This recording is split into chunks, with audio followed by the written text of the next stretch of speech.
Nouvel ambassadeur du Maroc, de l'Égypte et du Japon ont présenté ce matin leurs lettres de créance au président de la transition. La cérémonie qui s'est déroulée dans la salle des banquets de la présidence a enregistré la présence du ministre des Affaires étrangères et de la coopération internationale, également des collaborateurs du président de la transition. Les reportages de Alouseini Touré.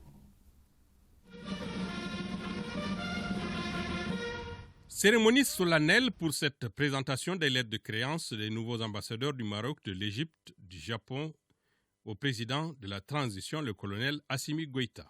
Monsieur le président de la transition, permettez-moi, Votre Excellence, de vous remettre en même temps que les lettres de rappel de mon prédécesseur, les lettres par lesquelles Sa Majesté le roi Mohamed VI, roi du Maroc, m'accrédite auprès de Votre Excellence en tant qu'ambassadeur extraordinaire et plénipotentiaire.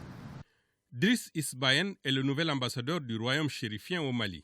Né le 28 mai 1963 au Maroc, M. Isbahen est titulaire d'un diplôme d'études approfondies en sciences politiques de l'Université de Paris Panthéon-Sorbonne en 1998.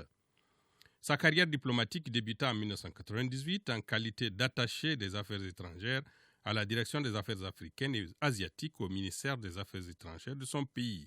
Ensuite, il occupera entre autres les fonctions de conseiller à la mission permanente du Maroc auprès des Nations Unies, ministre conseiller, chef adjoint de mission à l'ambassade du Maroc en Éthiopie, chargé d'affaires en pied du Maroc en Afrique du Sud, conseiller diplomatique au cabinet du ministère des Affaires étrangères à Rabat. C'est donc un diplomate chevronné qui va désormais travailler à fortifier les relations diplomatiques entre le Maroc et le Mali. Tarek Abdelhamid Nour El-Din représente désormais la République d'Égypte dans notre pays. Titulaire d'une licence en linguistique au département allemand en 1985, le nouvel ambassadeur maîtrise l'anglais et l'allemand.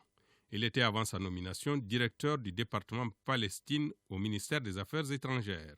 Le diplomate égyptien a débuté sa carrière en 1989 au ministère des Affaires étrangères de son pays en qualité d'attaché diplomatique au département Europe de l'Est et cela jusqu'en 1993, date à laquelle il alla se perfectionner grâce à une bourse d'études en relations internationales à la Southern University de California aux États-Unis.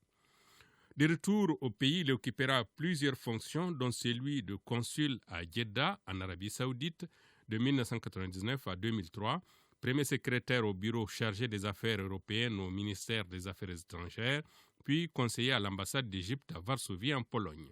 Assistant adjoint au ministère des Ressources humaines, consul général de l'Égypte à Dubaï, aux Émirats arabes unis. Ce parcours professionnel lui permettra de donner un nouvel élan à la coopération entre nos deux pays. Monsieur le Président de la Transition, j'ai l'honneur de remettre à Votre Excellence, en même temps que les lettres de rappel de mon prédécesseur, celles par lesquelles Sa Majesté l'Empereur du Japon Naruhito m'accrédite auprès de vous en qualité d'ambassadeur extraordinaire et plénipotentiaire. Uezono Hideki est diplômé de la faculté d'économie de l'université de Keio au Japon depuis 1985. Avant d'arriver au Mali comme ambassadeur du Japon auprès de notre pays, M. Uezono a occupé plusieurs fonctions diplomatiques.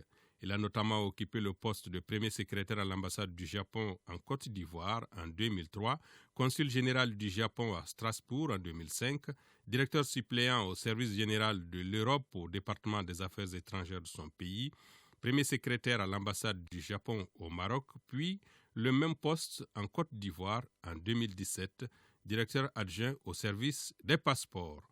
Son dernier poste est celui de directeur de la coopération scientifique internationale à la Direction générale du désarmement, de la non-prolifération des armes et des affaires scientifiques.